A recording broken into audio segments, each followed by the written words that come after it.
I'm gonna kill you, you bastard!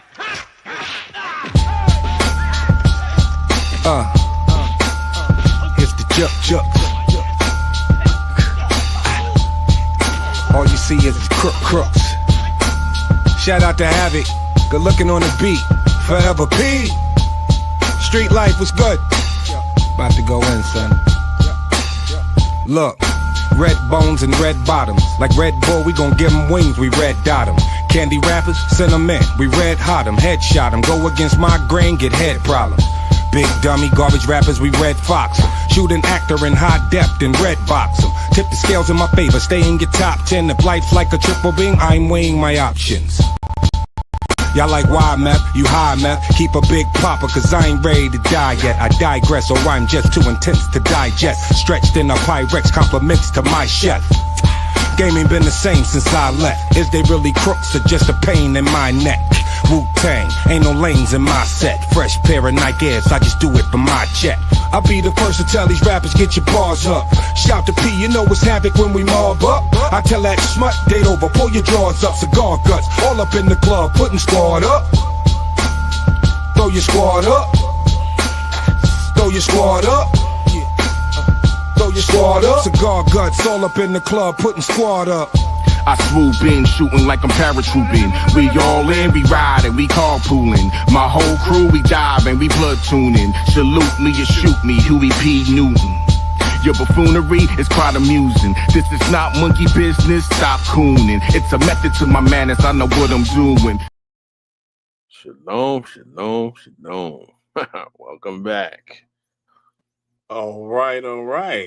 Edatov and Shabbat Shalom to all the Hebrew Israelites that reside in Damona, Israel. And I like to say Shabbat Shalom, Edatov, to all the scattered Israelites throughout the nations.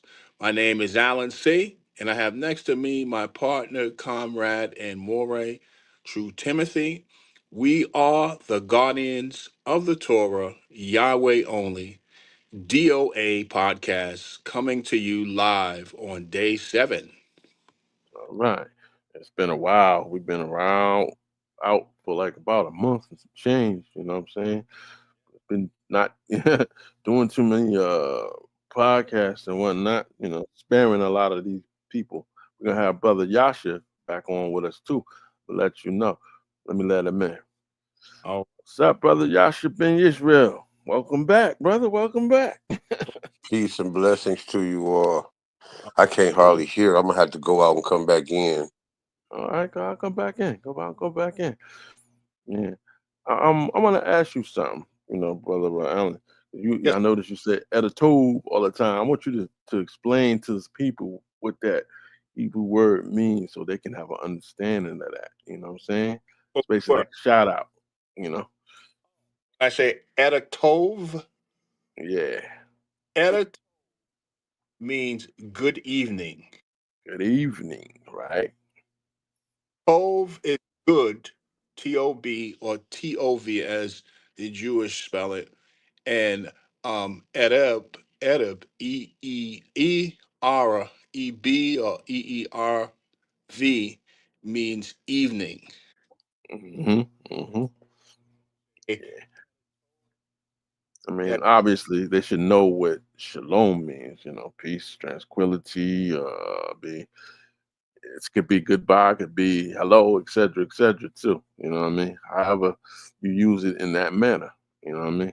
But sometimes, we open up with the Hebrew phrases, and a lot of people don't have no idea what's going on. So I wanted you to explain it. Nah. You know what I mean? This is a good thing. We'll wait for Brother Yasha to come back on and let him say what he has to say as far as his opener too. I had to ask him, according to this, the topic you see up here, right? Yes. Who, whom, are, and was the Africans in the history of Africa, the Bible view. And I wanted him to host it so that the other, parties that, like most of these guys were coming under the Bantu and all these different type of things. So I wanted, Brother Yasha to give like a fair hosting so that nobody can say us guardians of the Torah and DOA just constantly controlling the narrative. You know what I'm saying? Right. All right, brother Yashin. You know, something's going on here. It somehow my device got you all like very, very low. I mean, it's like very difficult to hear. I don't know what to do. We'll try to turn up the volumes and stuff for everybody. Yeah, I was just letting them know that you know you was gonna be hosting some of our podcasts. You know, like what you call like neutral hosts, because you know a lot of these you know say victims, but I gotta say it in a manner they think that we control the narrative, but obviously it's not about us controlling the narrative. We control it by giving the truth. You know what I mean? They don't Oh, like it. yeah, I can't even hardly hear. I'm gonna try to go out and come back in one more time. We got you. Yeah. But other than that, you know what I'm saying? I know you have plethoras of recaps. You know, we've been out for like a month some change, so I know you got a lot of things you want to talk about. We might see brother Eric, the mad scientist, tonight. We might see brother Eli, Smashing Idol. You know, Carl Emerson, of course. He'll show up. You know, we're not really doing a major show tonight, but you know, you just gotta let you know everybody know the things that what's been going on and et cetera, and definitely some recaps. They are Right. well, pretty much needed. A lot of junk. Uh, uh, um, a conversation that we had with a gentleman. I'm going to bring his name. Uh, a gentleman by the name of Frank Fidel. I have a funny feeling that Mr. Frank Fidel, his name is really not Frank Fidel. But when you see him on social media, they use any name they want to Right. create. You know, Right. you could be anybody you wish on social media. You know how it goes. But I, let's give him the benefit of the doubt. myself and you, the Emerson, are the last three people that I know that actually use our real names Mhm. when we're on social media because a lot of people, and I used to do it many years ago. I used to use a Hebrew moniker, Mhm. king of the Hebrews, but since graduating to different levels of knowledge, I felt like I really didn't need to use the name. And there's nothing wrong. I'm not saying to anybody in the Hebrew gallery or anyone that's listening that um, it's wrong to use a Hebrew moniker. I just prefer to use my actual name. It um, makes things more clear who I am. And some people, like I say, they'll have like about 10 profiles with 10 different, and it just makes it easier for people to relate to who you are. So I go by the name, which is my actual name, my birth name, my government name, whatever you want to call it, Alan W. Caldwell. Anybody can see my page on Facebook. I go by the name of the boss on Instagram. And on my Instagram page, I just put a lot of comedy on there. I have a lot of memes, and you'll see that I have like a meme of Red Fox and Grady, that or people from Good Times. I do a lot of memes and things of that nature. So, like I said, the boss of the boss on IG and Alan W. Caldwell on Facebook. My Facebook page is basically I do a lot of music, put a lot of music videos. So, if you go further into my page, I used to write down a lot of scriptures and put those down. But that's about it. As far as we can go into the news real quick, what do you think about um, this man Donald Trump? Very um, sadistic individual. This man at one point was trying to eliminate federal aid. programs. Mhm. For those who don't know, federal aid programs deal with HUD, um, Fannie Mae, uh, Mhm. your Social Security benefits, disability, um, and so on and so on. Key These word livelihood. Literally the livelihood. You know what I'm saying? and the thing is, I got into a serious debate with a lot of MAGAs on a social media post called Thread. I don't know if anybody heard of Thread. It's part of IG, and I was trying to explain to a lot of these people the effect of eliminating federal aid programs. Not only hurts people of color, it hurts Europeans, Asians, Latinos. It hurts everybody. If you are in school or you have children in school, cutting federal aid also eliminates the Pell Grants. Okay, eliminates Mhm. loans because it deals with federal funding. Mr. Trump is now trying to um, eliminate the Board of Education as far. Brother, y'all should go out and come back in. It's saying device is not connected. But go ahead, finish out. Right. He's trying to eliminate the Board of Education programs. A lot of things, keep in perspective, a lot of things Mr. Trump is doing. Um, it's unconstitutional.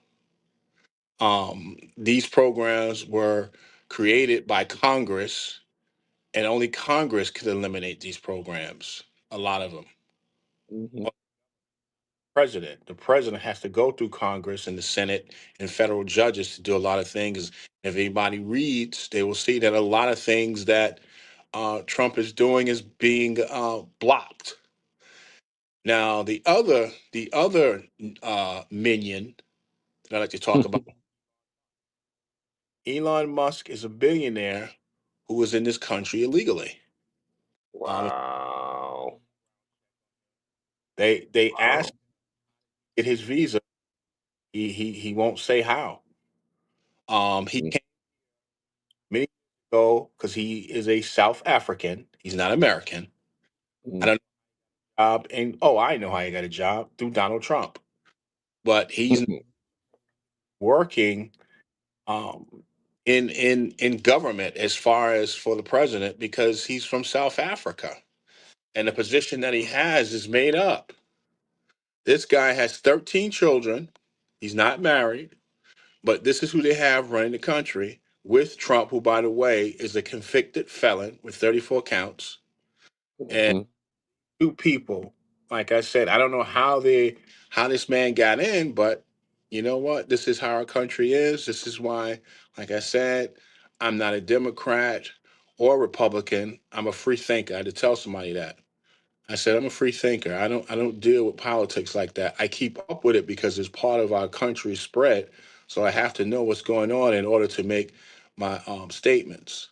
So Well, put it like this. Look at it like this. They voted him in. They got him in. Let's see what goes on. I know, like you said, a lot of things that he's trying to change. Whatever he's got to go against Congress, and a lot of it is being turned down, and et cetera, et cetera. As far as the Trump thing goes, like Elon Musk, you know, got to remember, this is a joker, just like all those jokers we had before.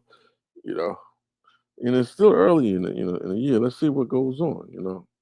Give it a little spin. But yeah, you're absolutely correct. If that is the case, it's more like a guy like Trump is actually, you know, basically doing exactly what he said he wasn't going to be doing, literally.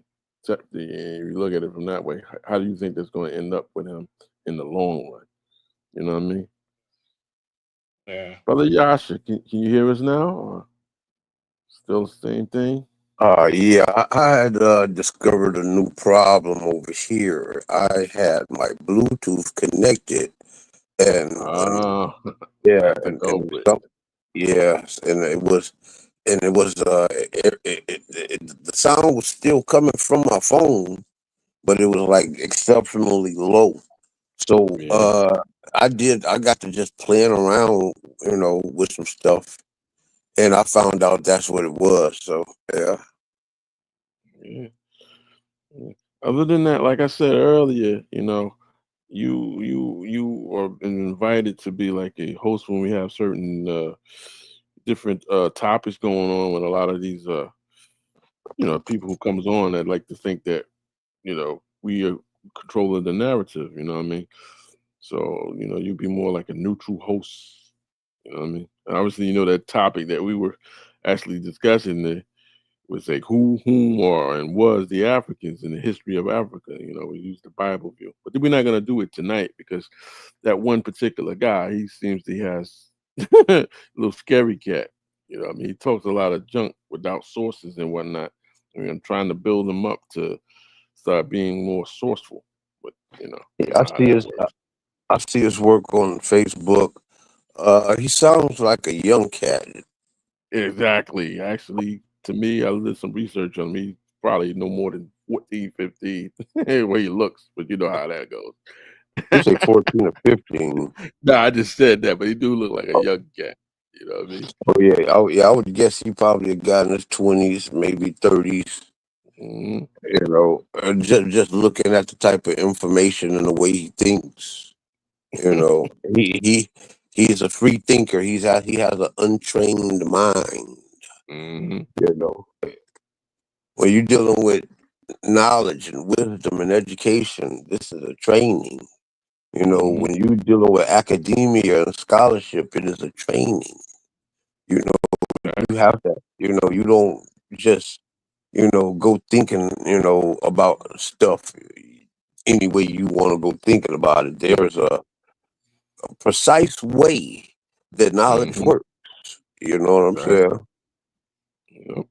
Well, me and Eric the Mad Scientist was actually trying, a couple of times, months back, try to train guys how to do actual research and, come up with sources and stuff like that. But, I guess it went to deaf ears with guys like him, you know what I mean? Because they're thinking, like you said, they could just put their own spin on things or happen to be like a TikTok scholar or whatever, take what they hear from somebody else and don't really do no actual research. And like I said, don't have no credible source to back him up. And he thinks that's Well, gonna flop. You know what I mean? as a preacher or teacher or whatever, however way you label your workings, you just you just gotta just keep doing what you do, and nonstop. You gotta almost to where it's almost redundant, almost like say the same thing over and over and over and over and over. I mean, look at the One West groups, all that false information. The reason why it sticks with people is because they tell that same lie over and over and over That is and very over and right. over and over. And even if you prove them wrong and everything, they still gonna keep telling that same lie over and over and over and over and that's how people. I mean, that's how it sticks. Mhm, Whether I agree with it or not, they still telling that same lie over and over, and new people, they stay teaching it. My mhm, point is that whatever it is that you're trying to express, just keep preaching it. Right. mhm. That's funny. Like when you think about it, like a lot of new people come along. Obviously and they obviously jump on the Hebrew Israelite train and whatnot. Obviously they get on the back of the train, and obviously you know who's back there, right? In the back of the train is always the one Westers. You know what I mean? So it's like their first instance of anything to do with the knowledge of thing comes from them, and all they do is spin the same thing over and over and over and over. Over and over and over and over and over. Well, Mhm, the reason why One West is such a big organization, or a Hebrew organization, if you want to call it that, is the present emergence of Captain Tazariak, and mhm. they preach on One West science. This is what they do, and like I Yeah. said, they just upgraded it to, like, 2.0, far as dealing with some of the information they talk about, it sounds very compelling. The story of Mhm. Howard Shah, Sugar to the water, make it sweet. how he's coming back in the end, and he's going to have war with the Europeans. So it sounds Right. somebody who's a person of color to hear that and say, "Well, yeah, I want to be part of this because your Howard Shah is coming back and he's going to have war on the Europeans," which we know is not correct because the Creator Himself is not going to back somebody that He never spoke about, or He's not going to back a racist theme. That's So, that key word right there, racist theme. right, It's pretty I mean, when you those groups, man, you know, when you look at like we was talking about the Christ coming back and go to war with the Europeans and all of that type of stuff, I mean, just for me putting that out there for now. When I first heard those guys, 30 years ago, right, you know, uh, it over 30 years ago, in fact. Because when I first heard of them, there was no IUIC or GOCC, and it was one big group when I first heard of them from New York. right, They had, Mhm. spots in Philly and stuff like that. But when I first heard their teachings was strange. It was Mhm. weird, and it hit me as odd and off. You know, Mhm. being that 30 years ago, I was always into the Bible, so New and Old Testament, but uh maybe I gave myself the benefit of the doubt back then, considering that I hadn't been in the Hebrew Israelite movement that long. But I have noticed that they were different from every other aspect of Hebrews that I've known. Mhm. Their concepts were just fringe, and I never ever really accepted them. Never. I never was comfortable with them. You know what I'm saying? I've noticed bad habits of how they try to dominate and all types of stuff, man. They used to Yeah, come here yeah. in Detroit, man, and they used to come to our meetings and try to take over our meetings and stuff, man. Way back in the '90s, and we used to have to, put them guys in check, man. Let them guys know. But I mean, it was just when you're talking about that Christ thing, and how people can relate to that, because our oppression, and they won't pay back for what the Europeans have done. That's dangerous. Exactly. That is Exactly. a very dangerous ideology, a dangerous philosophy, and it is just something dangerous for you to be entertaining. If you ever read the scriptures, Old and New Testament, we're talking about that Bible that they carry. Somewhere between that Old and New Testament, somewhere I read in those passages that vengeance is mine, thus saith the Lord. Exactly. So Exactly. if vengeance is the Lord, you shouldn't be trying to get on no team or no army or none of that, because that's not your job and that's not your place. And being that they get you riled up into that, right? We can go Mhm. back to the year 1999, when they were talking that Christ is coming back in the year 2000 stuff. The danger, like I said, it's very dangerous. A lot of people, put their lives on the line, because they Mhm. believed that Christ was coming back. Many people in New York were standing on tops of, how New York is, where, the rooftop in New York, that's where a lot of people hang out at and stuff, right. Mhm. So a lot of guys on New Year's Eve, man, was, up there just waiting, man, for Christ to return. And, I mean, and after 12 o'clock, Christ didn't return. You know what I'm saying? A lot of people, man, you got a lot of people committed suicide. Mhm. You Their know what I'm hopes were saying? shattered. Their hopes and was shattered. Yeah, Exactly. well, I mean, they hopes were they believed in this false doctrine so hard that they put their head on the guillotine on the chopping block for this false ideology. Many people were going to work telling they, hey, like you said, that oppressive white man ideology, because it is an idea, you know, uh, the guys go to work and they feel like take this job and shove it. Jesus Christ, Yahweh Shai is coming back. Mhm. And I don't need this job anymore. Many Yep. people have sold their property, sold their homes, liquidated their bank accounts. Oh well, Christ is coming back. I'm not going to need this money, so we could just go and just live it up and splurge it up. I mean, just all types of irresponsibility. To themselves, to their country, to their jobs, to their families, all for the sake of this false ideology. Mhm. You You know, know what? you You know what know, I'm thinking. You know what I'm thinking, and this is actually falling into the situation where me and Alan was talking. Like like we talk personally, and we was like pretty much all the things that we went over, different teachings and stuff, and we kind of like felt like we'd have done everything. Well, you just gave me an idea. You just brought up another one. We need to do a dedicated podcast exposing One West doctrine. Okay. well, Right. yeah, I know a bunch of guys that would like to probably get down on that. Some of their Mhm. you got guys out there. I'll reach out to them for you guys like UPK Gans and guys Mhm. like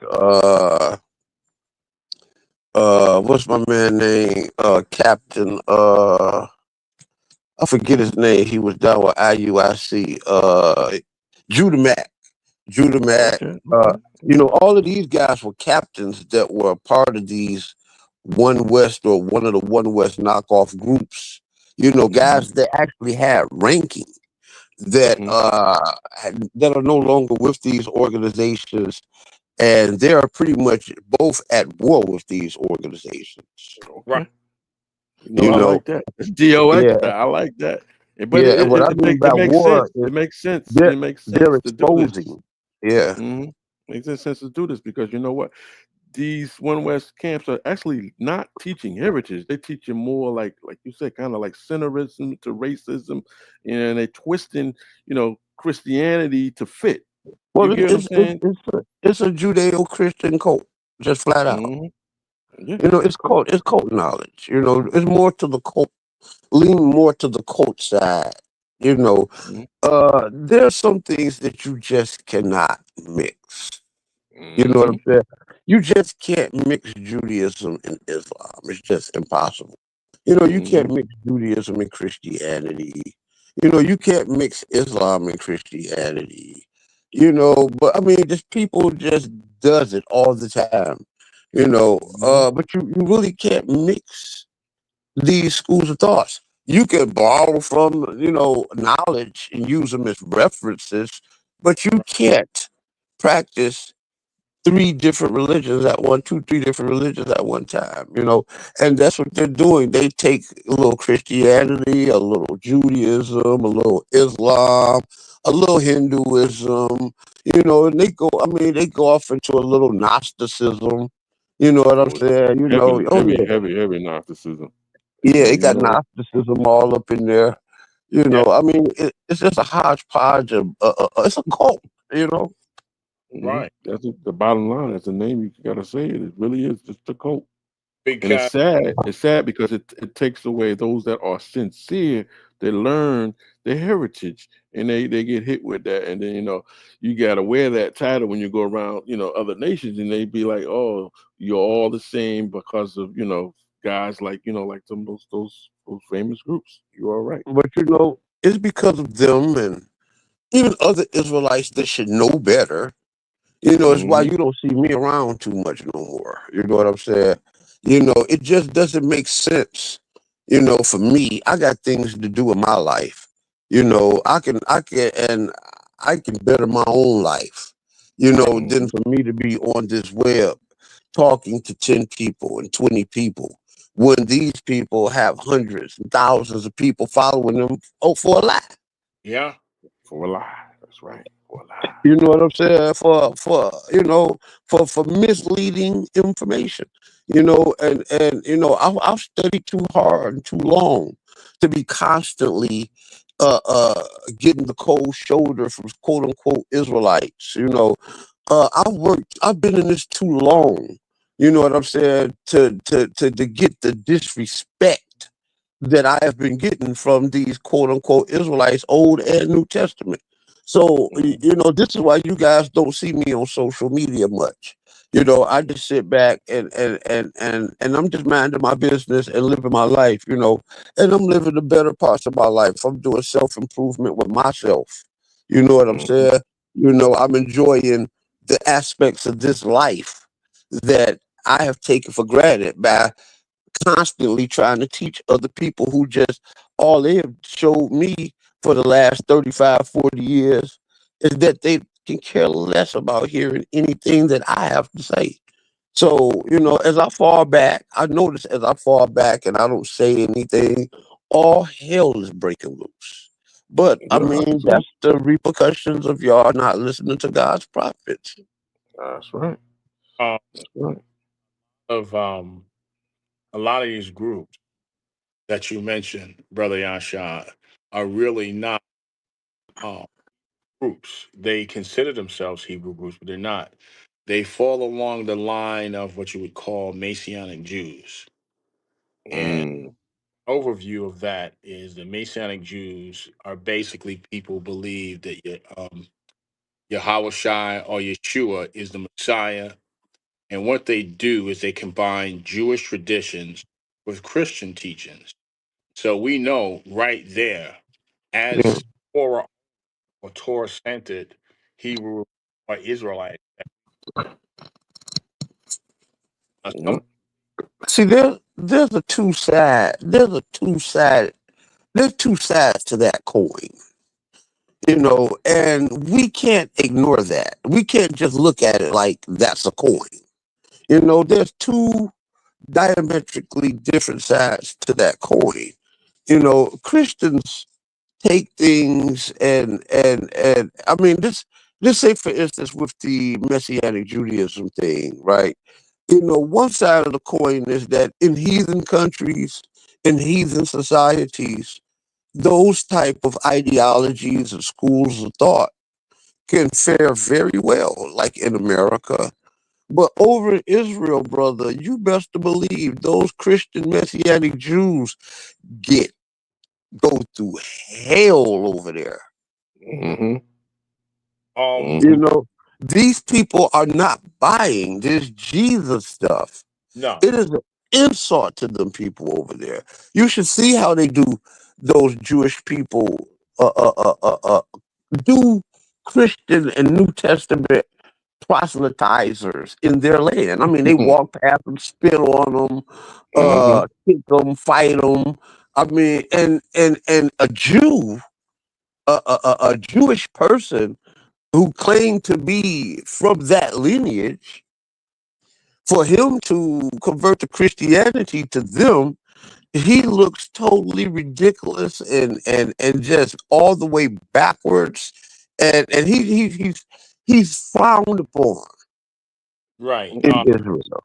The thing with Mason Judy started, it emerged in the United States back in the early '60s and '70s, and it was a way how to trick the Torah Gotta center. repeat. Gotta repeat that because you kind of broke up. Okay, I said Messianic Judaism started in the 1960s or the '70s, and I said it was a way to trick Torah centered Hebrews or Jews into believing in Jesus. Mm-hmm. And Brainwashing. right, Jews for Jesus was founded in 1973 by Martin Rosen, and in his way on getting Jews or Torah centered people to believe in Yeshua, they made it more what they would call Jewish. You know, rabbi. So So you're telling me that the blacks in America was fusing Judaism and Christianity together before the Jews for Jesus? Well, Jews for Jesus was started in 1973.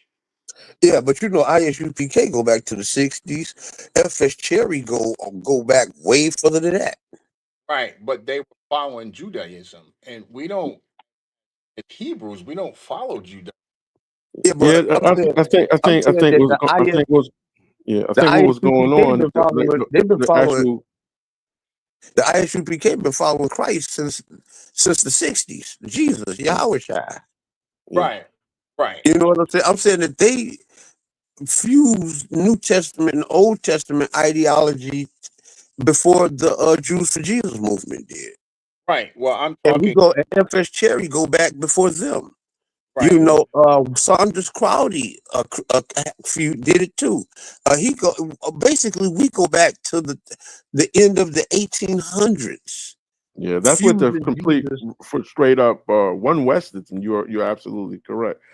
But Yeah, I think what he's actually saying, what we have is like two sects that's like kind of both now starting to mix together at that point. Because I think see, when Alan was talking about more of the European side of the things I of the asked because 1973 movement. he just taught me something. I thought the Jews for Jesus existed much longer than the One West groups. But yeah, I didn't know that they were that young. yeah. Yeah, yeah.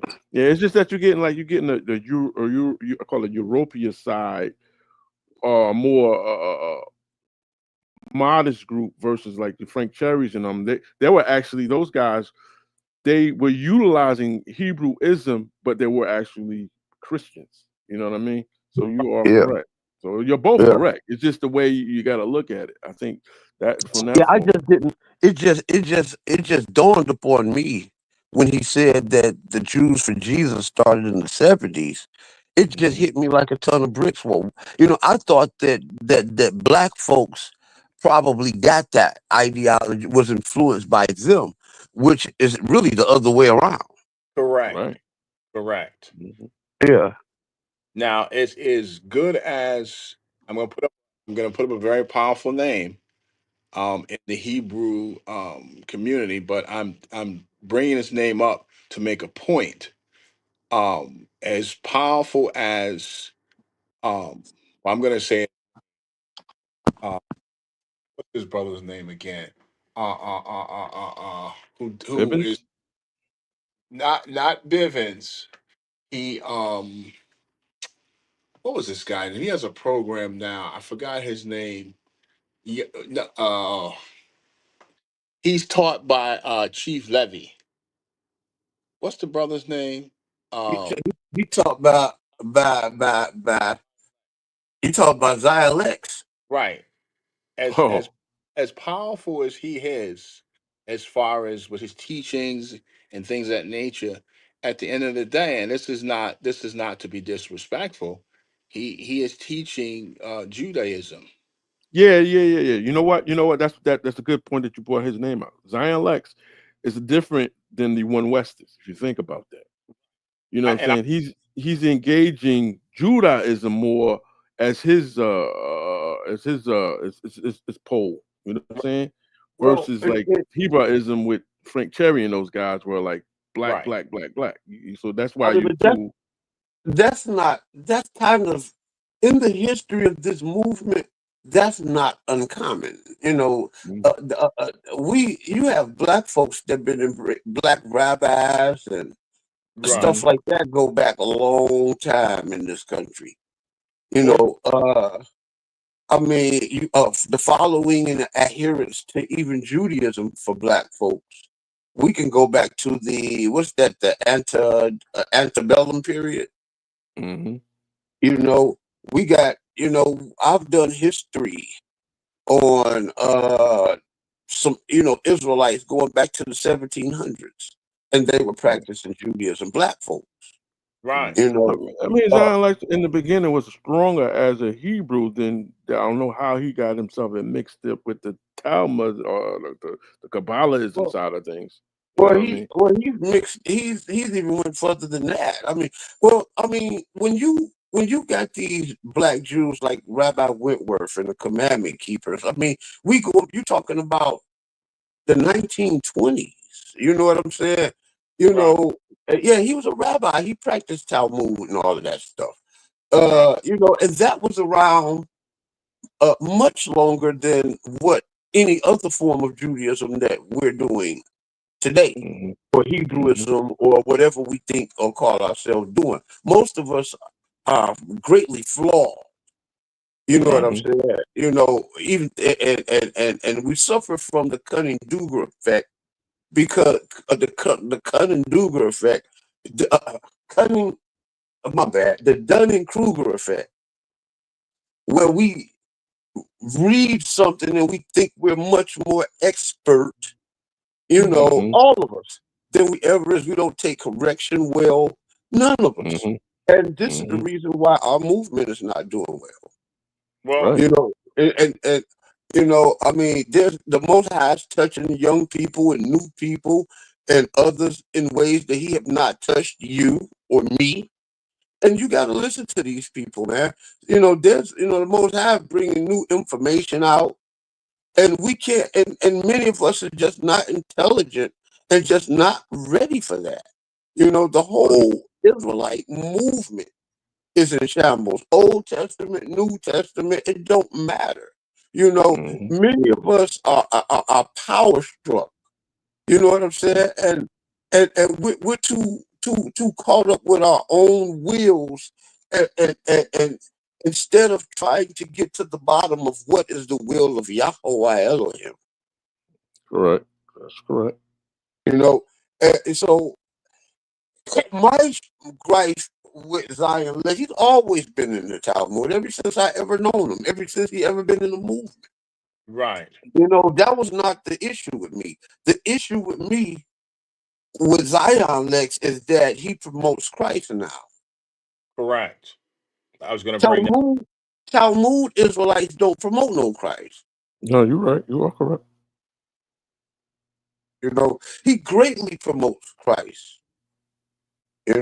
And that's my gripe with the brother. Whether he's in the Talmud or not, that's just another. There's some great Talmud, Judaism, Israelites out here. Just some great teachers out here. Mm-hmm. I listen to all different types of Israelites. I don't agree with all of them, but I have to listen to all of them to see where they're coming from. Correct. And there is some excellent Torah only and rabbinical Israelites. I mean, excellent. Excellent. Mm-hmm. There's things a part of that movement that I don't agree with.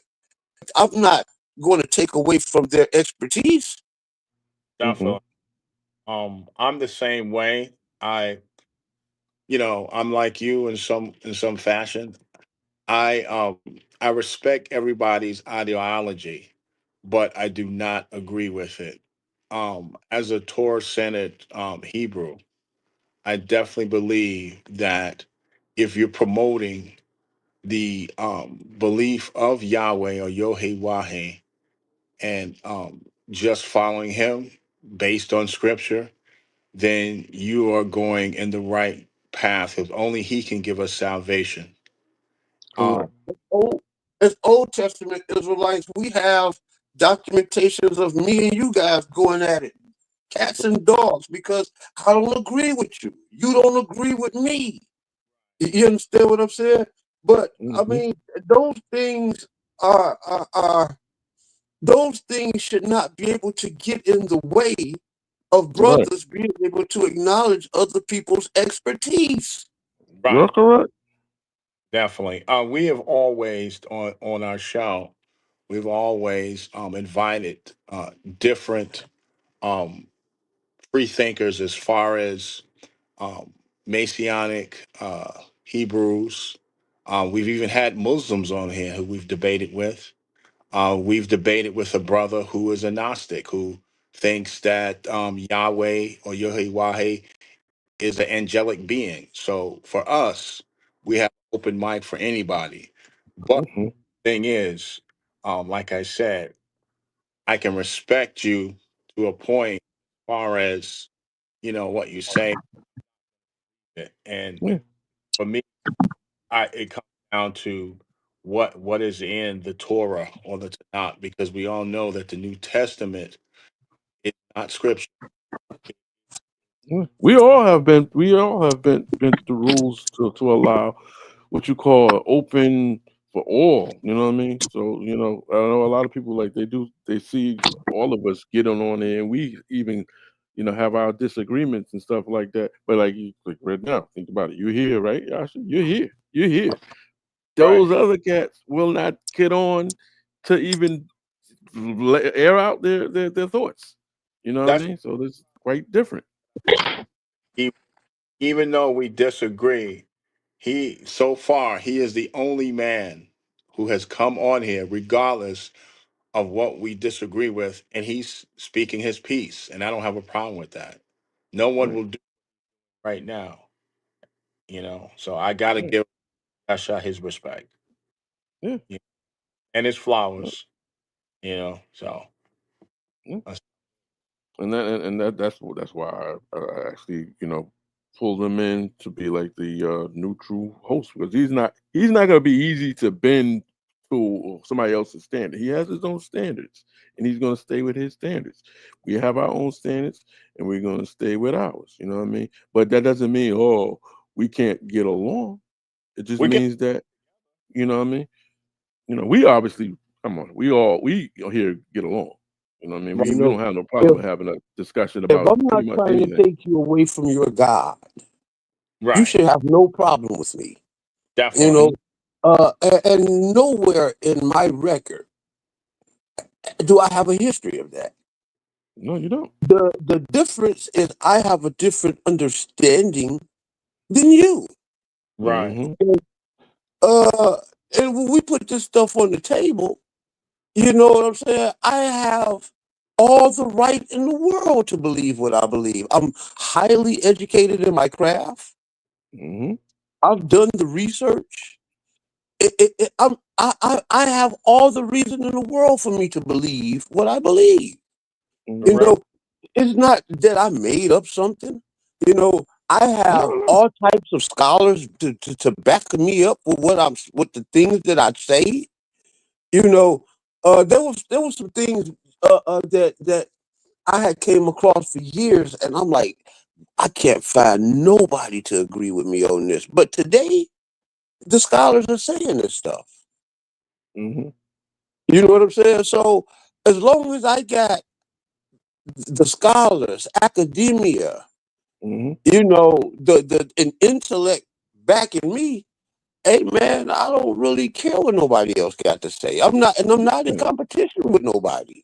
That's absolutely why we agree with the fact that if somebody asks somebody if they say something, show their source or if you could turn around and say, well, the reason why I'm saying this is because such and such is where I got this from. I can't knock you for your thoughts on it. You know what I mean?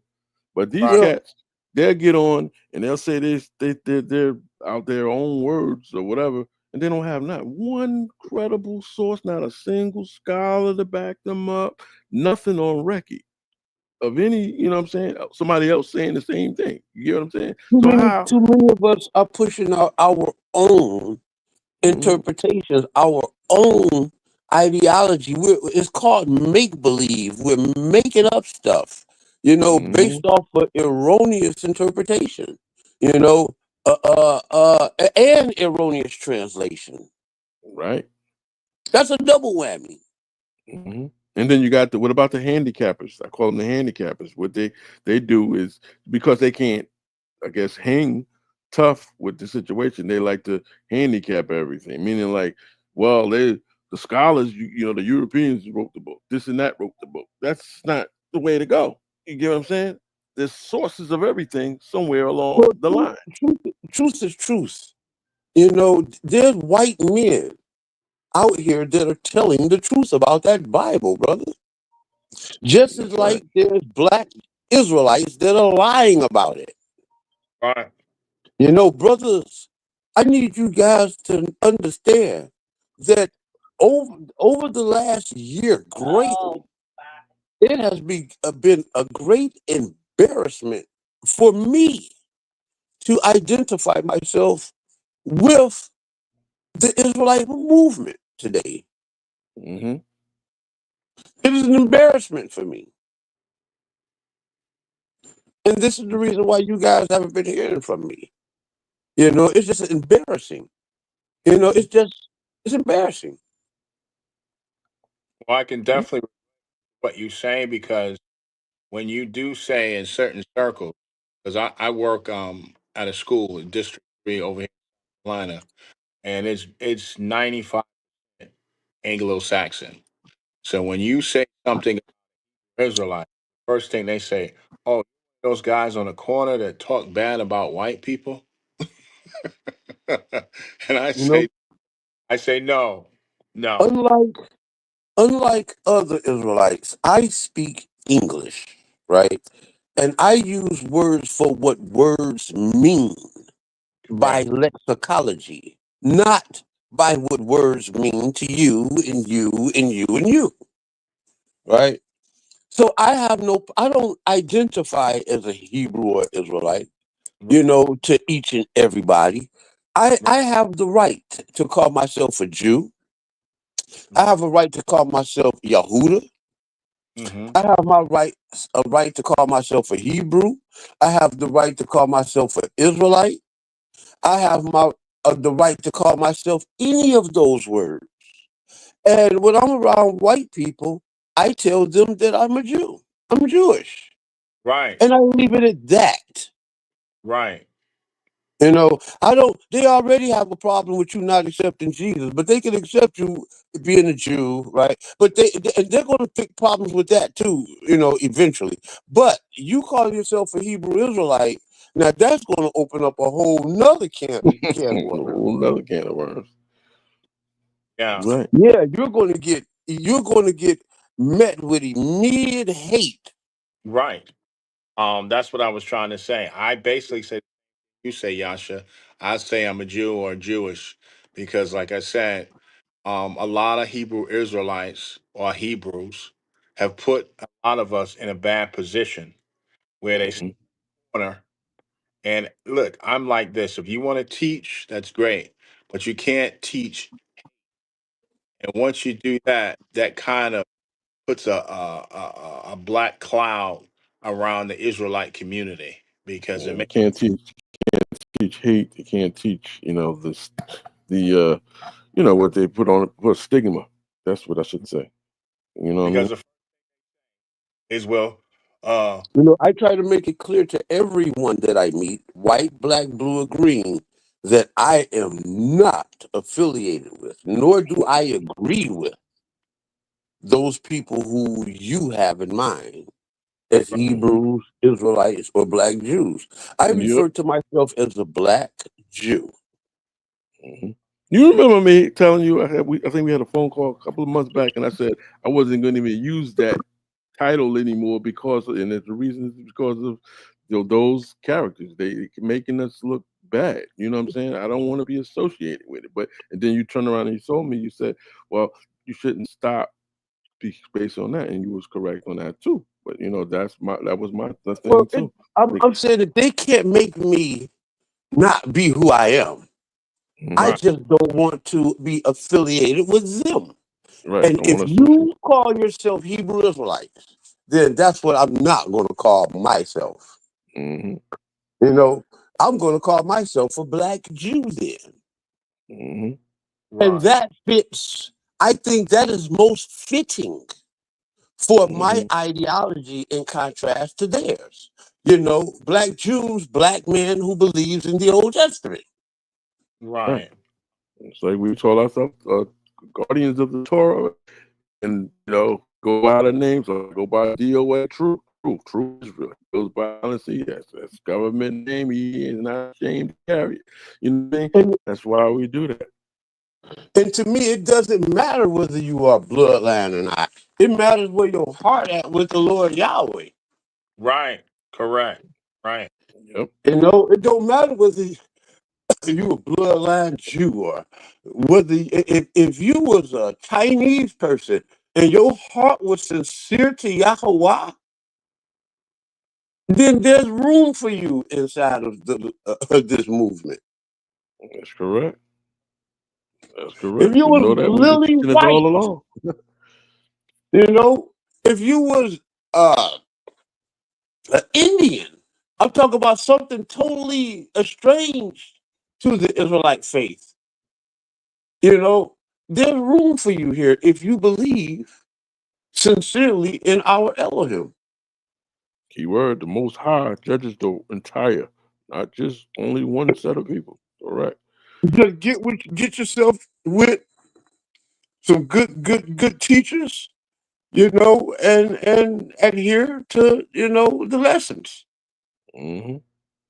Right. Mm-hmm. Absolutely. Don't try to take over the movement. Right. I for someone who believes in Yahwism, and sometime I will say that, and I have that on my Facebook page. So I sometimes leave it at, or like I say, I'll say a black Jew. I hate using the word You black. know, there's many titles out there that I probably could identify with, Right. you know, but I myself, that would be so you could get a better understanding of me. I personally don't identify with none of those titles. I am just the servant of Yah. Right. There you go. There you go. You know what I'm saying? You know, I am a Mm-hmm. black Jew. That's it. Right. Mm-hmm. You know what I'm saying? I mean, I identify as, I say I'm a Sadducee because most of their tenets is what I identify with. Right. You did what I'm saying? But what's most importantly to me is that I am a black Jew. Mm-hmm. That's the most important part to me. You know, it's only important to you what I part you know, my religious standings, because you is unfamiliar with it. Mm-hmm. You Hmm. see, it's not a big shocker to me. I'm happy with where I'm at. Yeah. You Definitely. know, I'm happy there. And what I mean by happy, I'm talking about genuinely happy there. I wouldn't know what to do without this, what the Most High has given me. You Right. know, I would be very insecure without it. The Most High has blessed me so well with it. And it's not a bragging. I'm making my boast in the Lord, like King David said. I'm not boasting in science and math or any of the European sciences. I'm making my boast in Yahweh. Mm-hmm. That's the key to being wholesome in truth. You know, you have to be who you believe you are, and live by it, not be somebody else. You get what I'm saying? That's how you got to do it. You know, and You know, you've proven beyond a doubt. That's why you're here, and a lot of those cats, some funk fakers, are not. you know, You know, I'm I, still gonna be DOA. I don't care. I've always be DOA. But you yeah. know, I am the most hated, the most feared Israelite that you've probably ever met. Never have I seen another Israelite where people will sit there, other Israelites will sit there and listen to me. And they won't say nothing. They'll be disagreeing, but they won't. They'll disagree with you, they'll fight you. Okay, I love it. you can get on the program and say something, and they'll disagree with you, Mhm. and they'll fight you. Tim will say something, they'll debate, they'll go back and forth. I'll say something, they will not say nothing. They'll just sit there and listen. You know what I'm saying? And that's not good. That's scary. You understand what I'm saying? And it's deceitful. They'll sit there Mhm. right next to me like they cool with me. All alone, they don't agree with me and really don't even like me. Mhm. You understand what I'm saying? They won't say nothing because they know that they cannot hold a match to me.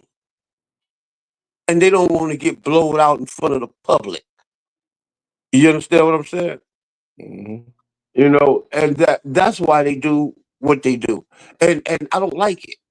You know what I'm saying? It's deceitful, and it's not earnest. You know what I'm saying?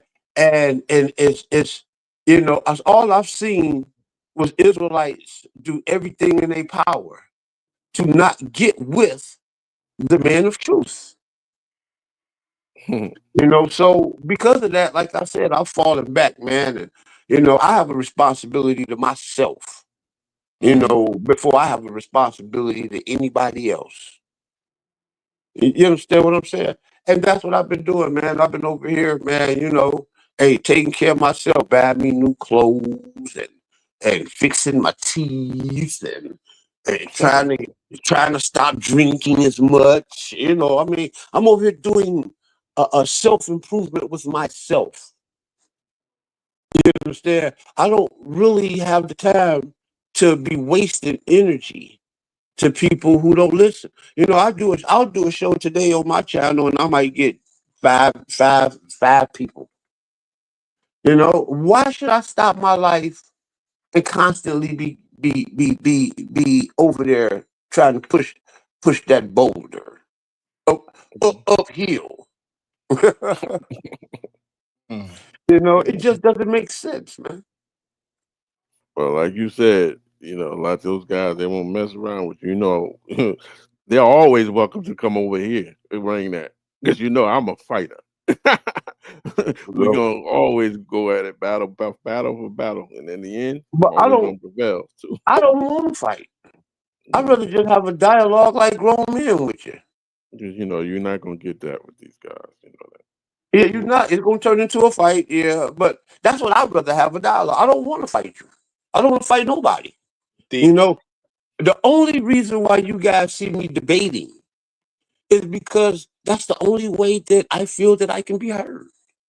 right. Don't nobody want to see me teaching. You know, don't nobody want to see me drop these lessons. You know, but what they do want to see is me fighting somebody. What they do want to see is me debating people. You know what I'm saying? So I mean, if that's the only way I get in, that's what I do, and that's why I do it. So what I do is construct my debates in such a way to where I'm actually teaching. Right. For me, um, any form of discourse, and I like to say to people, those who are listening in the gallery or out there in the airwaves, it's never personal. What happens with a form of discourse, it is supposed to be two intellects exchanging ideas on what they believe, regardless of the fact that they believe what the other person says. And the person that actually wins, not the combatants, it's the people because they're getting free lessons. But That's people, correct. Excuse That's me. correct. Yeah, I just use it as an opportunity to be heard. You right, know what I'm saying? Because that's the only way it seems that I can be heard. You know what right, I'm saying? right. It's a definite. You have to sometimes do that.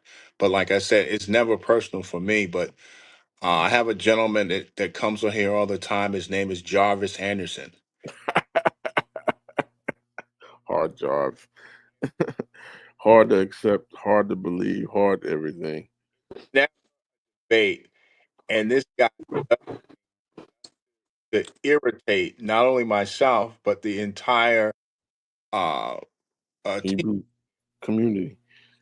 And the, Yeah, I mean, I'm trying to get to the point, man, to where when I see stuff like that happen, like I was JJ called me on some guy's channel. What's my man name? I can't think of his brother's name. What is it? Wavy something. I don't know. Oh But yeah. You're talking about from Judah Nash crew. That not that he's in his crew, but the wavy Jew, something no, like not that. Wavy Jew. It's another Wavy something. He did. I think they run with Unc and Unc West and them. They like atheists Oh, and okay, stuff okay. I like know. that. Yeah, Yeah. yeah. Yeah, you You can know, and I was explain. on the channel with them. Yeah, you can And I was explain. on the channel with them. I was invited on the panel, man. And I was just quiet for the most part. Right. And these guys were talking, in such a way, man, to where I'm like, man, I don't want to be seen on this panel with these guys, man. And I kindly left the show, man. I didn't, get to arguing with these guys. I didn't get to checking them about their information. I just left the show, man. This is not what y'all doing is just not for me, man. Right. Right. You know what I'm saying? All of this fighting and all of this stuff, man, is making us look bad, and it's destroying me. I don't have it in me no more. I'm done with it, bro. I'm so done with it to where I almost just want to just worship Yah by myself and just live my life. Right. The thing that really makes us look bad is those of us who complain the other groups. We're just as bad as them because we have thousands of denominations in the Hebrew Israelite sets, and it makes it look we're on the same page as Hebrews. Yeah. We're not. It's sad because that for myself, I'm willing to work with anybody. If we just can get together and have a dialogue, like you said, and regardless of the fact we agree, the winner of the debate is the audience that are listening in that wants to know truth. When I first got into the movement many years ago, I was looking for the truth, and uh, there were no groups just back in the day talking. And I'm glad that we have podcasts where you have more intellects coming in. Like I said, you have um, a Zion Lex, a Mighty Hebrew, or someone of that brings out information. Regardless, you can take the information you accept, learn from it, and the information you don't accept, don't regurgitate it. And that's how I look. And You know, there, there's Israelites that hate Yasha ben Israel, brother. Okay? I'm talking about that hates my thinking guts. wow, I mean, really, brother.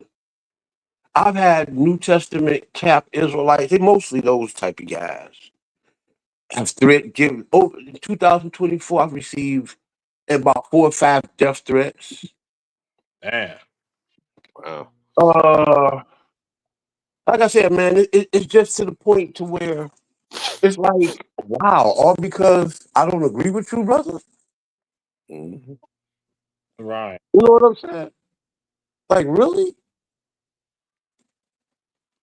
I mean, and it's causing me to get out of character because I'm going to defend myself. If you're talking about killing me, then hey, I'm going to defend mine. And no hell or jail is going to stop me from defending mine. yeah, You know what I'm saying? So you can bring that bull crap if you want to. I will kill you if you try to kill me, bringing me these death threats. Well, they shouldn't be out there doing that death threat thing anyway to begin with, But Yes, I see if it you're too. proving to threaten my life in defense of my life, I will take yours. Self-defense. So you shouldn't play these type of games with grown men. And I'm about that. I am about self-defense. Got a long record of it. Not to talk bad or put my business out there, but I'm a violent felon, man. I have history of violence. So y'all guys don't want to play those type of games with me. And I've never made it to the penitentiary because I've always defended myself, man. I wasn't out there harming people and or being offensive to people. I did people bad that call themselves trying to do things to me. So Israelites, stop these death threats and all of this stuff. Yeah, but I only bring all that stuff up to say, man, it just makes me want to just get out the way, man. My Uncle Thomas Whitfield made a gospel song called "I'm Encouraged." Well, the Israelites got me singing, "I'm discouraged." Yeah, they discouraged me to even want to even be a part of this movement, man. I've been in this over 30 years, and I'm seeing new guys come in here and excel beyond me. I'm a real pioneer of the Israelite movement. I was in this stuff, man, when hardly nobody was in it. You know what it is, Yasha? Not felt over because this comes out in 2 weeks. He's a master. A month, he's a moray. After that, he's an elder. The guy doesn't even know the entire Bible. But what Yeah. happens has such a dramatic voice that he gets a fan base, and then a lot of these guys they pay for bots every month. Yep. Yep. What you think that are don't they're paying for bots. So, Well, I did the Spreezy, the V Fly, and all of that stuff, man. But I mean, is they bots? I don't know. Maybe not. I don't know. But at the end of the day, man, hey, man, I just wanted to reach out to my people. right. You know what I'm saying? And if I had to, my people like guppies. You know what I'm saying? They all gonna go to the one. You know what I'm saying? You got two twin guppies. One of the guppies gonna get all of the females, and the other guppy, the one guppy ain't gonna get nothing. And that's how my people are. They like guppies. They gonna surround all of the wrong people, while the good ones over there just sitting over there. But I don't feel bad about it because it's the Lord's will. The Lord never did want me to be famous and popular. You know what I'm saying? And I always wanted to be. But the Lord didn't want that for me. And in 2024, I understand why. You look at what happened it dawned upon me. Look at every powerful black man in America has been taken down. Yeah. Every black man that has amassed fame and fortune, America has broken them, impoverished them. People that were filthy rich in their lifetime, when they died, could not pass that money down to their children and grandchildren. You understand? America has taken our legends and our stars and our powerful men and just broke them down to nothing. And that's why the Most High has not made me popular. Yeah. I mean, So I thank the Lord and I see it now. And I thank you. Hallelujah. Toda Yahweh. yeah. Yeah. Yep. Well, like I said, I got you back on here for I call it narrative control specifically, because a lot of these guys, hopefully, they'll look at this podcast and jump into the water. You know what I mean? Not be scared. You know what I mean? Not fear. But you know how that goes. I don't know whether it's fear, interest. Maybe they're not interested. I Oh, don't they're know. interested. They're interested. Trust me. I have no It's just idea that why they don't they come. can't, they can't, they can't express their thoughts past us. That's the problem. The interest is there because we see what goes on. We see what trends all the time. We pull, like I put my targets up and I put them in it, so they know. That's why they keep quiet. They pack up bags and get the hell out of Dodge. Like that one guy we was talking about earlier, Fidel Frank. Obviously, through discovery, you realize he's a young cat and he don't know much, and TikTok scholar, like my man Emmett said, YouTube for a YouTube scholar viewer, and he thinks he's gonna have something when he comes against the big dogs, and he gets bit. Yeah, hey man, hey, it is, hey, it is what it is. But fellas, I'm going to have to get on out of here. I got to get ready to put moms to bed, and and then I'm getting kind of a little tired. I've been up all day. I've been up since about 5 o'clock this morning. My sleeping habits are just crazy. They're just crazy, crazy. Yeah, well, you live out there in Detroit.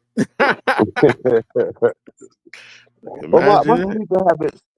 sleeping habits has been crazy for years, man. Because for years, for maybe about 15 years, I worked the midnight shift. Yeah. And then after that, I probably did about another 10 years on days. Where I had to get up at the crazy 3 o'clock in the morning. Just to get to work at 6. So it's just, I've my sleeping habits, my natural sleeping clock, time clock has been disrupted. It's been disrupted a long time ago.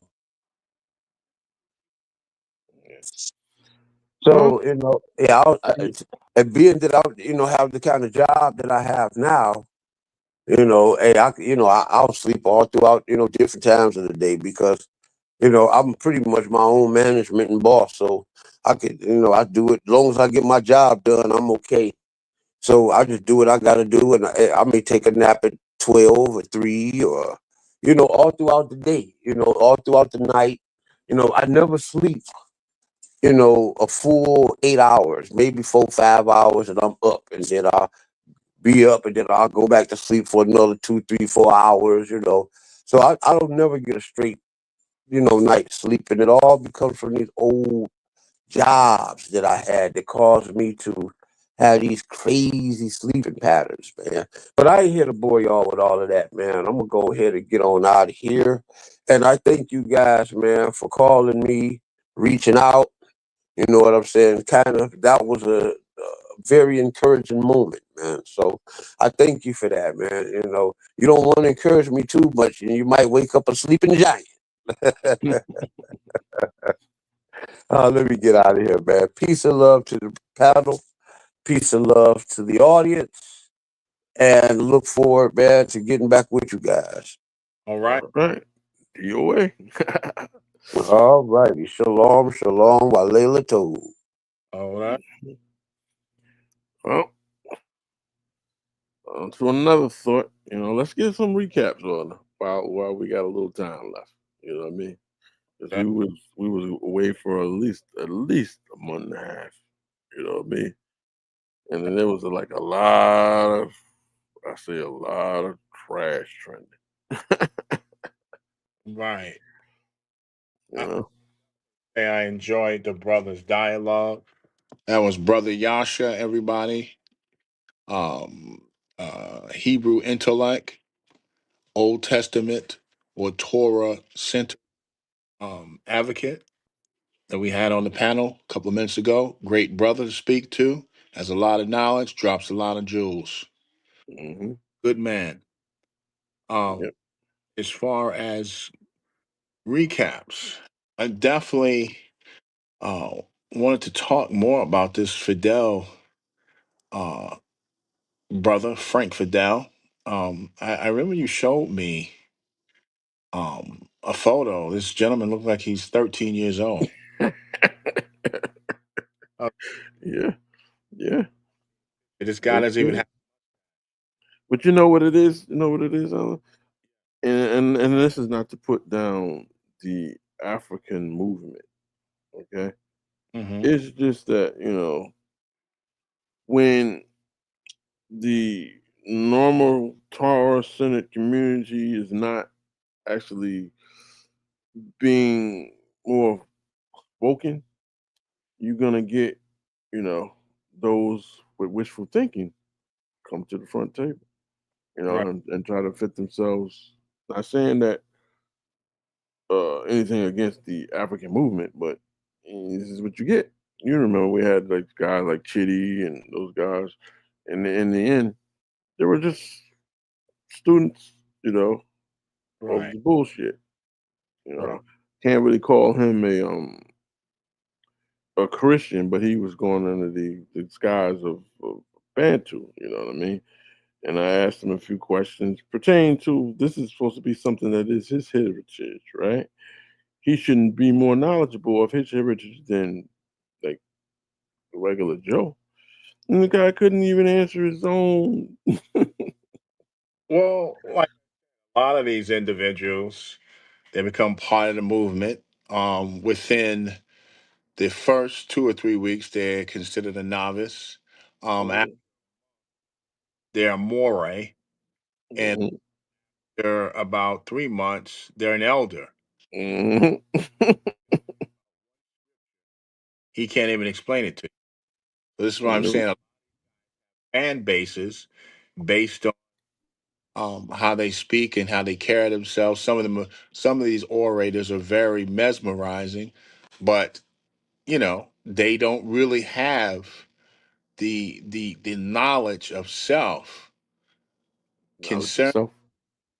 or the not right, because you got to have knowledge of self to understand our culture, our traditions, our customs, because you got to have a open mind because you're dealing with a text that deals with supernatural themes, Mhm, and in mindset to comprehend what you're reading, you're just not going to be able to explain it to anybody. mhm, Lot a lot of um, the people that are part of the biblical belief system, as far as both books, they have a definite a different understanding of what we believe. mhm. Based, like I said, like I was telling brother Yasha, I don't have a problem with anybody, as long as you believe that Yohe Wahe is our only savior.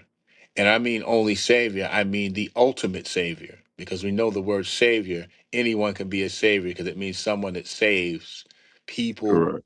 or anyone that saves others. So when I mean he's our only savior, Yohe Wahe, I mean the ultimate savior. Without his works, there wouldn't be nothing saved. You got to put it like that. So that's why it makes important to say that he's the ultimate or the only savior. Like you and me, we could, you know, point to and do this and that, but the saving itself, it has to be put on the Most High Himself. Definitely, You know definitely. what I mean? And sometimes it's not good to state that with a lot of the novice because they'll turn around and get that twisted and take it the wrong way. Because then they'll be talking about, well, then okay, then that means the can over there or that fish in that tank over there could be a savior. Yeah, it could possibly be if that's what saves you. But you got to ask yourself, saves you from what? Right. That's why I made one of the posts I made was, what is salvation according to Torah? What is salvation? It should have been easy.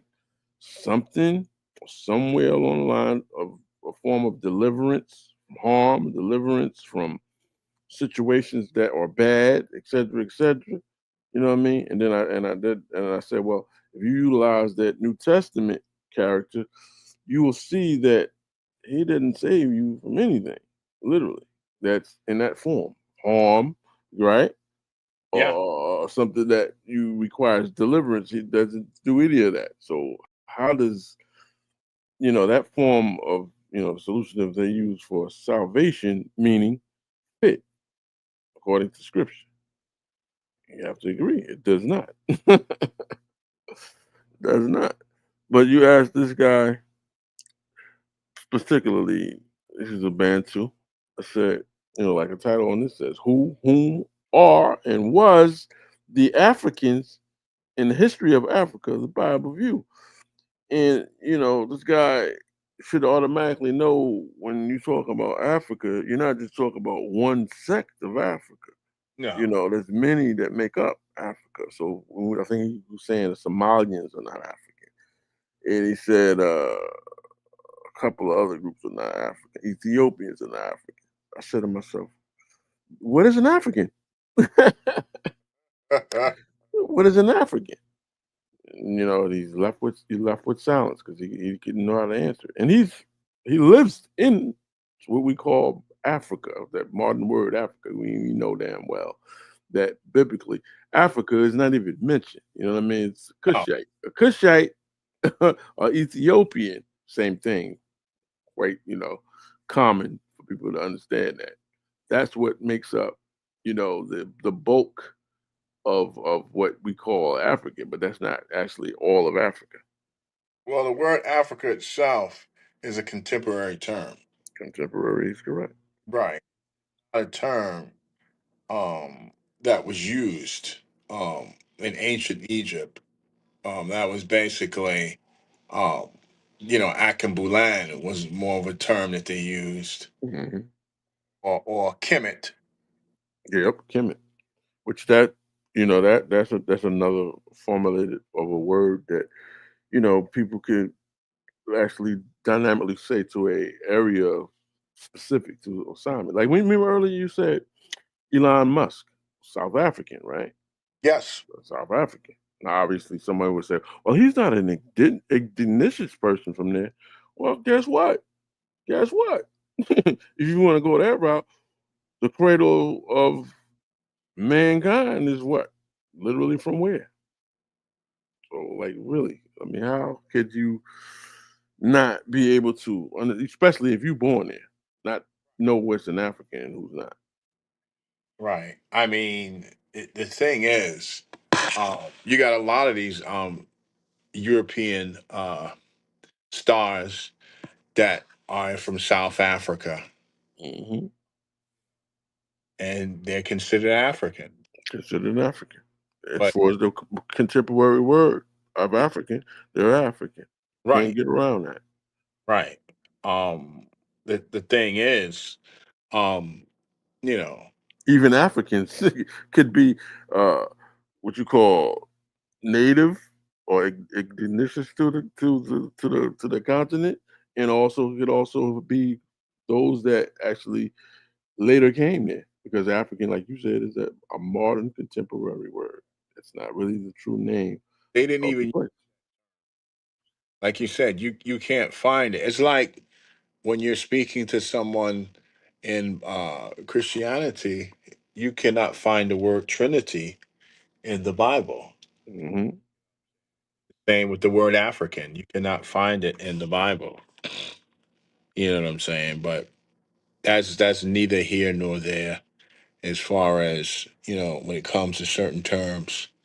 Um the thing is, like I was saying, I'm very interested in this young man coming on the show because he was pushing the book of Jubilee and Oh God, yeah. Jubilees, Jasher, and Enoch. If you don't believe in those books, then you can't be true Israel. Well, how could you believe in such and such book if you can't validate such and such book? And I ain't saying it just to say that the books are not good reads, but calling those books scripture and important to the movement is a different thing, particularly Enoch. You know, I asked the Joker, I said, well, did Enoch's book survive the flood?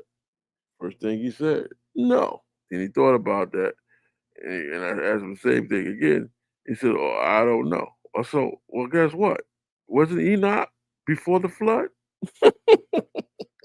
Those simple things that one would have to be, wise enough to catch before they try to push the book of Enoch as being authentic.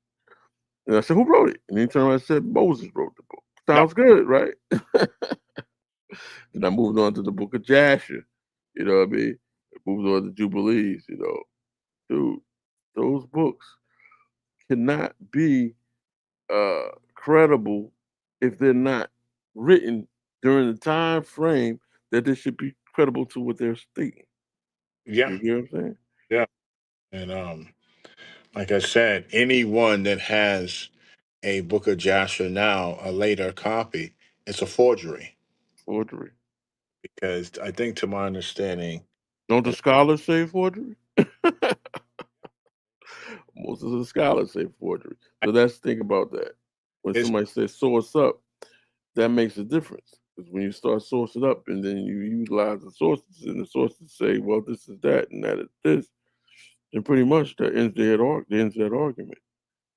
right. But they're good reads. Don't get it twisted. They're good reads. You know what I mean? Jewish fables, all good reads. Right. They probably are good reads, but for myself, this is a book that is considered a lost book. Or banned book. Brutally banned because it's not authentic for the Hebrew heritage. Reading right now, and it says the Book of Jasher, which means the book of the upright or the book of the just man, is a lost book mentioned in the Hebrew Bible. Mentioned doesn't mean Mention, right? Mention. Don't mean that it's, don't say that that book exists, but mention. often interpreted as a lost, non-canonical book. Numerous forgeries purporting to be rediscovered copies of this lost book have been written. A different interpretation identifies it as a reference to the Pentateuch, specifically the book of Genesis, which is notably favored by the Jewish scholar Rashi. Hmm. Right. What it said in Hmm. his book, and has numerous forgeries. So, Well, you got to know one simple question that it would cause them to nosedive his plane would be simple. Do you have to happen to have that actual authentic one copy, n- or you right, have the same thing like everybody else? That's a bunch of copy, copy, forgeries, and bas- you'd be met with silence. yeah. So, Yeah. But it's funny though, because the Book of Enoch does say a lot of things that most of the time the Christians follow it, but it does say a lot of funny and interesting things. This guy right. actually came out of his mouth and made it like that's a very important book. No, the pseudepigrapha book. I actually have the Book of Enoch in my lost books of the Bible, and it basically does not line up with the Torah, because I used to try to do a line for line Mhm. separate Book of Enoch, and I try to do a line for line, and it's not the same.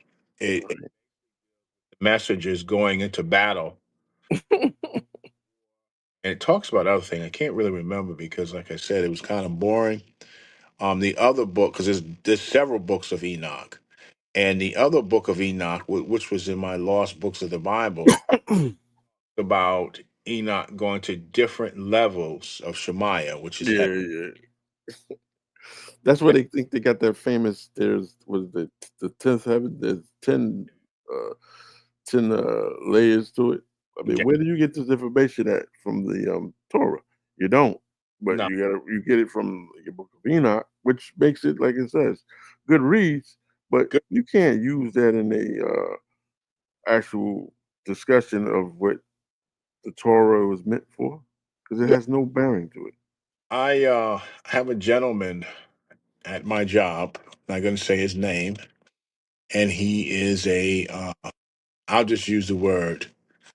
He is a Messianic Christian, and he borrowed my Jewish Bible one time, and he was amazed.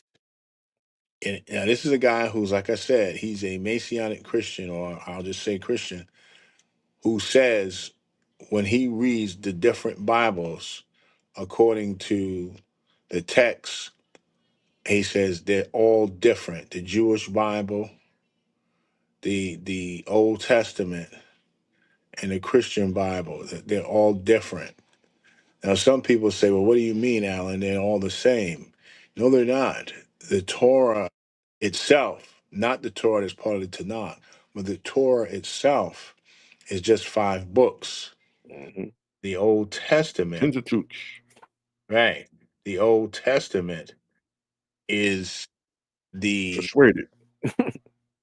Old Testament with the second book attached or stapled onto it, which is the New Testament.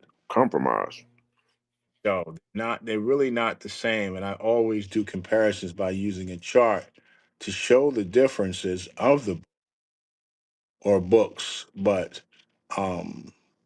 this guy from my job was saying, I wonder why they're so different. They're supposed to be the same. I said, well, they're really not the same. You Mm-hmm. know, he what he does is he mixes philosophies, this guy. It's not well, a lot of people notice it. He's supposed to be a Messianic Christian, but he mixes Judaism philosophies with his Messianic philosophies as far as he'll say that, Christians don't do this right, Christians do that right. But then he will turn around and say that Yeshua is part of Trinitarianism. Mm-hmm. I'm saying this to those that are out listening to our show or those in the gallery. If you believe in Trinitarianism, I don't have a problem with it myself because that is your belief. And this is my Mm-hmm. for the Gentile year of 2025. Mm-hmm. What you believe, I can't change your mind. What we Nope. is the sole belief of advocating for Yohe which is Yahweh and or El Shaddai, if you call him that, or God. This is who we advocate for, the one belief in one single force. Mm-hmm. There's some Mm-hmm. um Yohe is part of Yeshua. There's some that believe that Yahweh is an angelic being or a messenger. Uh, there's different beliefs that are floating out here. And What about the King James only believers? That is the only true. that's the Uh, this is text, but it was only written back in the 1600s. mhm. So, Well, no. There's one gentleman that he rejects the 1611 and goes to the more, like you said, contemporary book, like as if that's supposed to be, bad because the older the book is, the more accurate of the narrative that was written of the book. But he figured that narrative points to the European, so he rejects that. because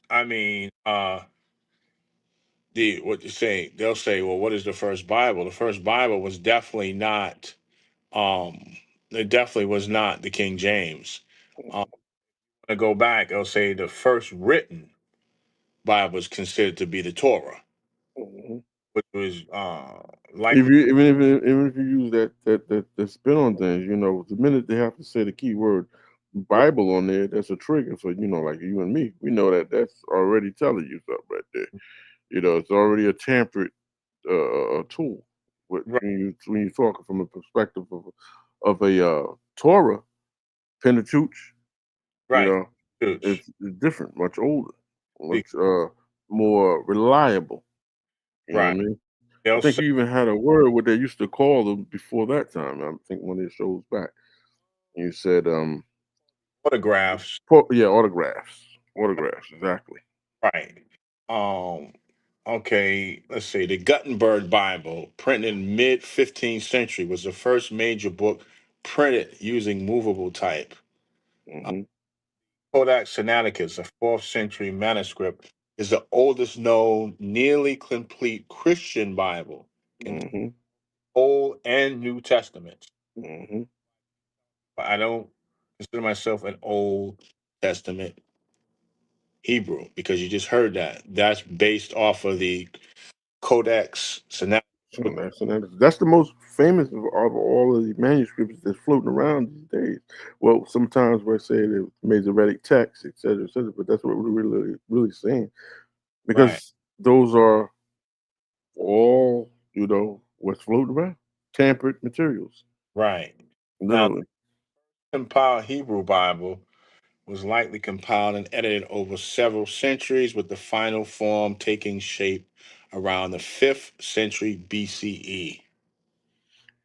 And, Okay. and, and Alan, the thing is, like with us, the only thing that we stress that's important about is for them to reveal sources so that, if they believe something strong minded with it, and you Right. provide a source, then we cannot knock them for their thoughts. Right. You If it's definitely based on that, you know what I mean? right. That's something that I stress very much, because you're trying to explain something to me, and not just myself, but you had other people that are very highly intellectual individuals, and the first thing they're going to say, well, where's your source? And the reason why they ask you where your source is, not just to say, okay, he's looking at a source, but they want to examine your source, Correct. but to see where your source is from, who the person who has written it. Is this a historian, a theologian, a college professor, a Bible scholar? Um, hmm Someone who put time in and did their research and put their name on it, a literally. scholar, not some guy off of YouTube TikTok. or a- that right, no TikTok or no. We don't we want to actually see who the person who wrote the information. We're looking at his credentials, and that's something that that we do. We can't Mhm, do that if you don't have a source. mhm. You got to have a source. If you don't have a source, then we can't see um who it is. Yeah, especially with us, because we go back when we talk about sources, and we go back and start looking at the etymology of words and originations of things. And then when we home in on it, we come to find out, oh, your source is pretty much not credible. But Definitely. yet, you pushing it, and the reason why you're pushing it, it does make your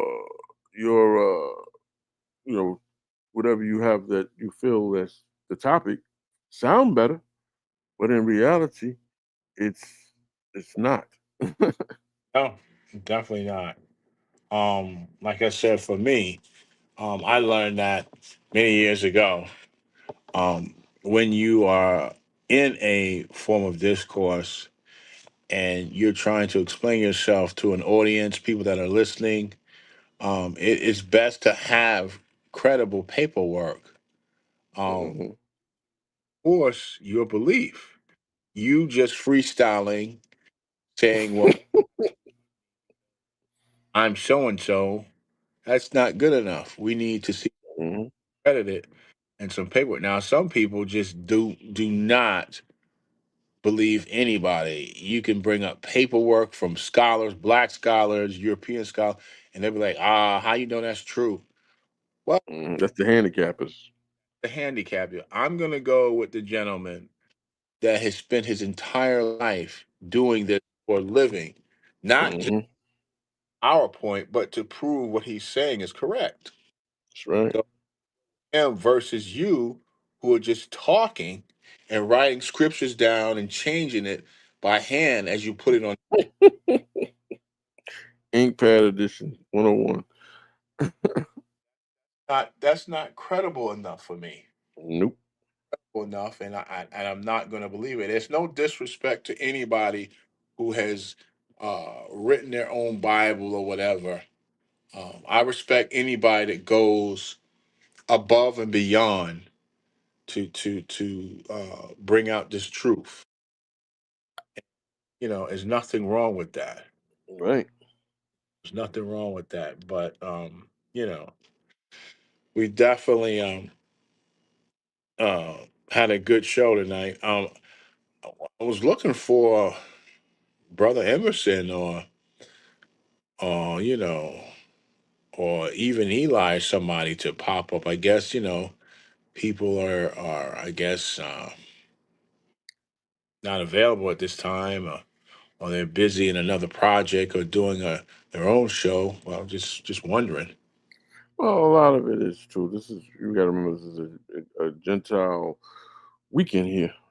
People have off for extra extreme rest or whatever they want to do, so they might not really literally have their mindset on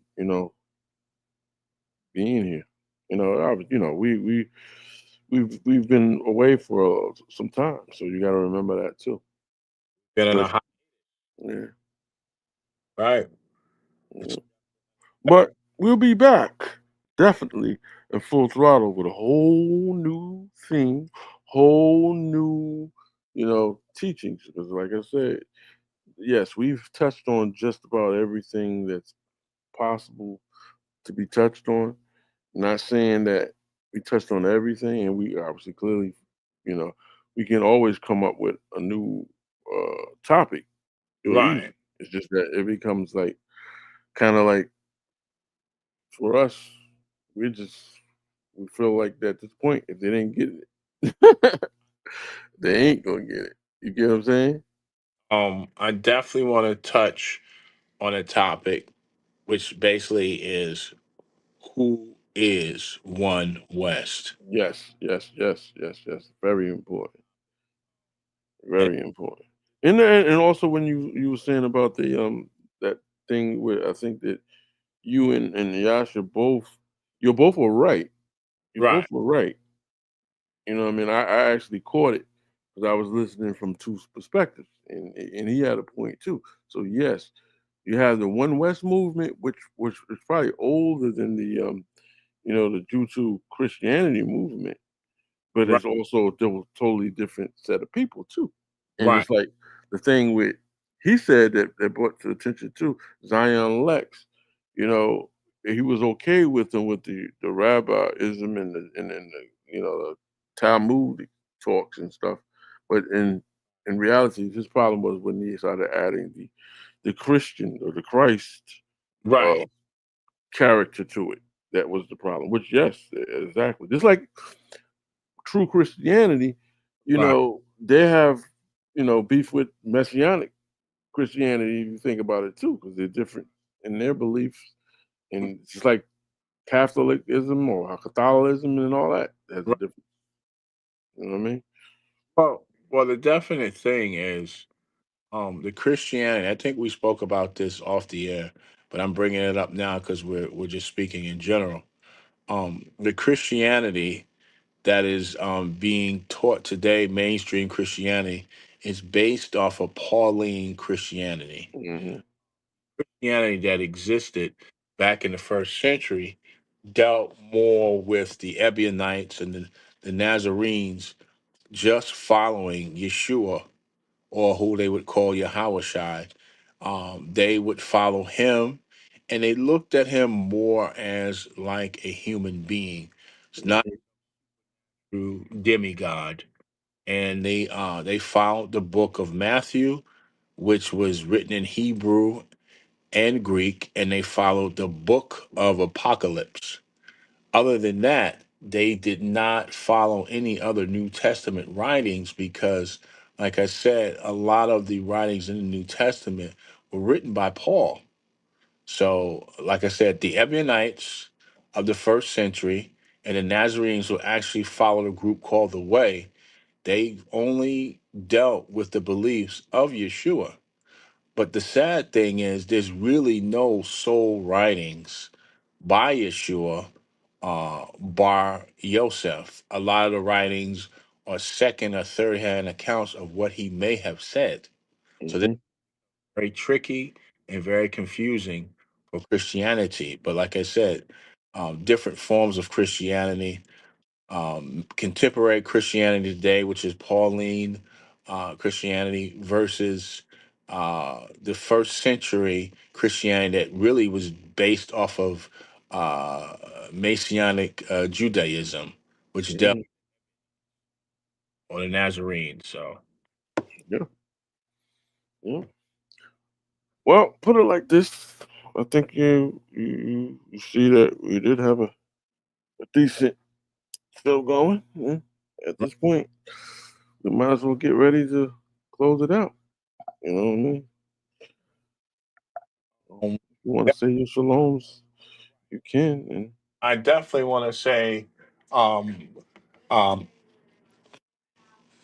Shabbat Shalom to all the people in the gallery that were listening to our podcast. We've been away on a hiatus for a while, and I appreciate those that are listening.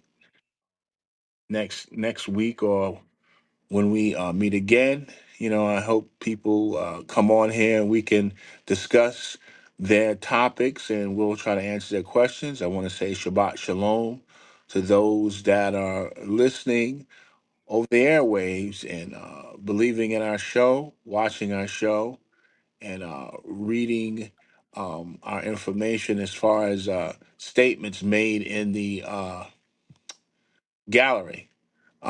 This being said, I want to say Shabbat Shalom to everybody. Have a good night. that's right. Same here. I was gonna just say keep it short and sweet. So shout out to Brother Emerson Carr. Shout out to the rest of the family, Brother Eli, etc., etc. I'm just gonna say shalom. All right. Shalom. Shalom. What do you want? I'm gonna kill you, you bastard!